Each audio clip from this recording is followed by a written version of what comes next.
Be the hunter and the hunted. Keep your targets in your sight. Don't be sidetracked or shooken. Let pretenders feel your might. Twisted Sister. This is Mark Bell from SuperTraining.tv, Super Training Gym, the strongest gym in the West. We're answering more questions today for the Power Project.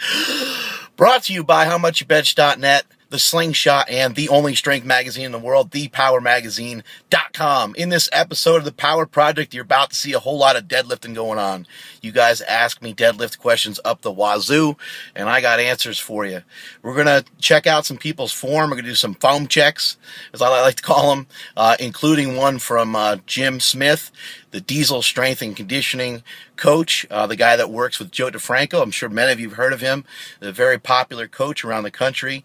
He goes for a 500-pound deadlift, and we're going to check out his form and see if we can give him a little tip or two. I've already kind of given him those tips, and they've already made a big difference. So let's check out the video and let's see what I suggested to him and how it has helped him. We also have a question from Josh, who asked a question to the Power Project Army at yahoo.com email address, and he wanted to know about deficit deadlifts, if you should be bouncing your deadlifts when you're going for a deficit deadlift. First reaction is no. Don't bounce any deadlifts. A touch and go can be okay. Especially for those of you who are weaker and just starting out, I think sometimes a touch and go should be done, from time to time, just to kind of go for it. Just like you're going for a heavy set of 3, and you want to handle 300 for the first time for a heavy set of 3, or 400, or whatever that number is. Maybe go ahead and use straps, and go ahead and kind of just do what you got to do to make it, so you mentally know, like, hey, you know what, I can do that. But over time, you want to continue to work on your form, and you want to continue to work on making the lift harder, not easier. So bouncing the weights also kind of causes a chaotic situation in some ways.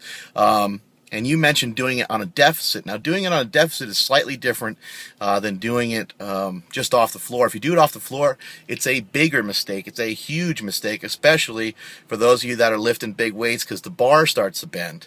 Something I've talked about many times here on the Power Project. If you see these guys around the country pulling these huge weights in their garage, and they go to a gym, or I'm sorry, they go to a contest, and they're kind of baffled by why they can't pull those big weights in the meet. And sometimes it's A, because they're using straps, B, because they're always training with a deadlift bar and pound plates end up distributed out real wide on the barbell, and due to that, you get a huge whip in the bar. So you get this whip in the bar, then they're touching and going on their deadlifts, and basically they're just not getting the range of motion. The back angle has changed on rep 2 and 3, and basically if you can move it for 1, you can probably move it for a few, depending on how efficient you are at moving it for a couple reps, and depending on how long your arms are, and stuff like that.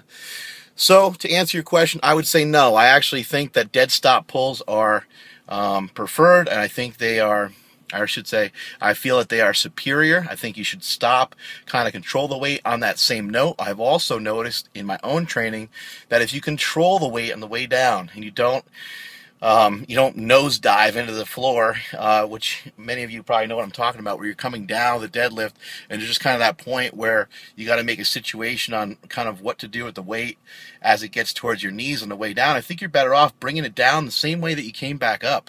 And it's something I plan on working on, because if you watch some of my videos, you see that I kind of drop it a lot of times from about the knee level. Obviously in competition you got to hold on to it, but I think there's a lot of benefit of holding on to those weights, reestablishing, positioning, getting yourself tight, and then pulling again. Do the lift the right way. Strength is never a weakness. Check out these videos. Later. Let's check out some foam checks. We got to check this guy out.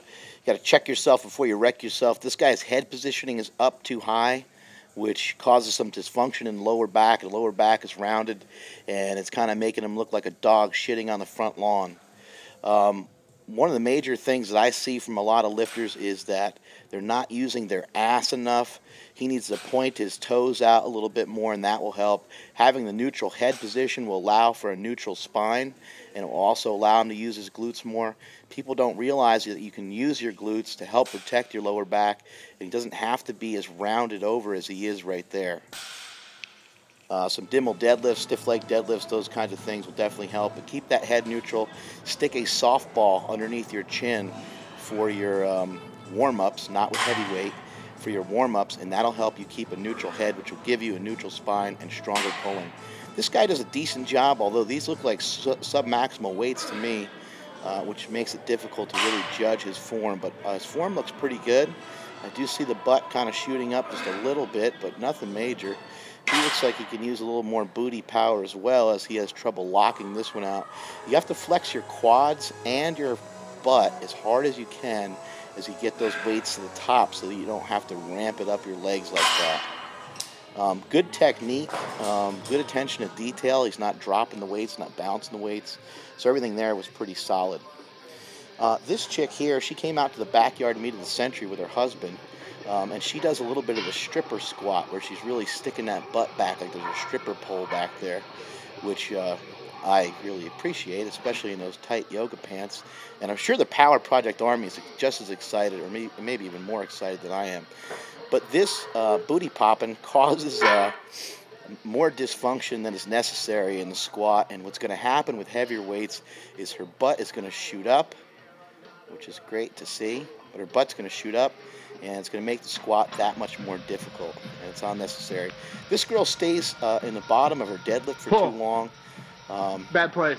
And then she shoots her chin up, and things just get Get in that bad place! Get in that bad place! Also, weird audio. I wonder what those two do in the bedroom. That was awkward. This is Jim Smith from Diesel Crew Strength and Conditioning. Jim is a great coach. He's written some articles for Power Magazine. That is no rep, my friend, with 500 pounds as he bent the knees to the top. A rookie mistake. He's got to point the toes out a little bit more. Feet got to be a little closer together. Since I gave him some tips, he said he's feeling better on his pulls.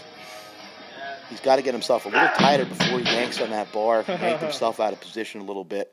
The way you start is the way you finish, and that is it from supertraining.tv.